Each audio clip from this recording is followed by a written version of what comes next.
അനാവശ്യമായ താരതമ്യം നിരാശയിലേക്ക് നയിക്കപ്പെടുവാൻ കാരണമായി തീരാം. വ്യത്യസ്തമായ കഴിവുകളുള്ളവരുടെ ഇടയിൽ സ്വന്തമായി ലഭിച്ചിട്ടുള്ള അനുഗ്രഹങ്ങളെ വളർത്തിയെടുത്ത് മറ്റുള്ളവരോടൊപ്പം ചേർന്ന് നിന്ന് ജീവിക്കുക എന്നത് പ്രധാന കാര്യമാണ്. കൈവിരലുകളുടെ വലിപ്പത്തിലും സ്ഥാനത്തിലും വ്യത്യാസമുണ്ടെങ്കിലും അവയെല്ലാം ഓരോ നിലകളിൽ ആവശ്യമുള്ളതാണ്. ഒന്നിച്ചു നിൽക്കുമ്പോൾ ഏതിനെയും കരഗതമാക്കുവാൻ സാധിക്കുന്നത് പോലെ മറ്റുള്ളവരുമായി താരതമ്യം ചെയ്ത് നമ്മുടെ കഴിവിനെ അറിയാതെ അവരുടെ കഴിവുകളെ അസൂയാവഹമായി നോക്കിക്കാണുന്നത് അധമമാണ്. കണ്ടുമുട്ടുന്നവരിൽ നിന്ന് സ്വീകരിക്കേണ്ടുന്ന നല്ല ഗുണങ്ങളെ ഏറ്റെടുക്കണം. അവരോടൊപ്പം ചേർന്ന് നിന്ന് നല്ലതിനെ നേടിയെടുക്കുവാൻ ശ്രമിക്കാം.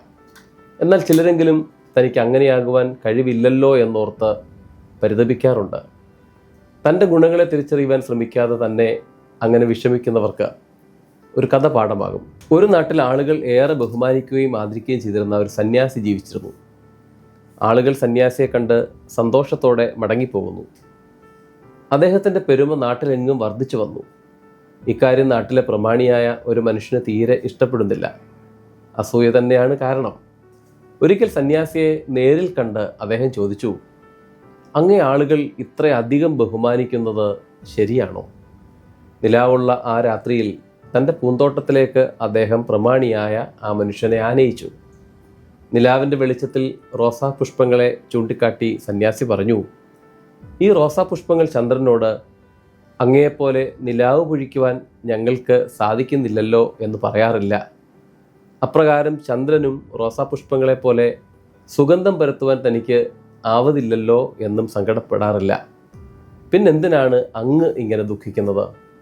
പ്രമാണിക്ക് തൻ്റെ ചിന്താഭാരം പരിഹരിക്കപ്പെട്ടു. ഓരോ മനുഷ്യനും തൻ്റെ സൃഷ്ടി നിയോഗത്തെ എപ്രകാരം വിനിയോഗിക്കുന്നു എന്നതാണ് അഭിവൃദ്ധിക്ക് കാരണമാകുന്നത്. നിയോഗത്തെ പൂർണ്ണ മനസ്സോടെ ചെയ്യുമ്പോഴാണ് ആദരിക്കപ്പെടുന്നത്. എന്നാൽ അങ്ങനെ ചെയ്യാതെ അപരനുള്ളതുപോലെ തനിക്ക് കഴിവുകളില്ലെന്ന് നിരാശപ്പെട്ടുകൊണ്ട് ജീവിതത്തിൽ ദുഃഖമയമായിരിക്കുന്ന അവസ്ഥകളെ മാറ്റണം. വിജയത്തിൻ്റെ പാത തുറക്കപ്പെടുന്നത് എല്ലാവരെയും അംഗീകരിക്കുകയും സ്വന്തം തെറ്റുകളെ തിരുത്തുകയും ചെയ്യുമ്പോഴാണ്. മറ്റുള്ളവരെ അഭിനന്ദിക്കാം, മറ്റുള്ളവരെ സ്വീകരിക്കാം.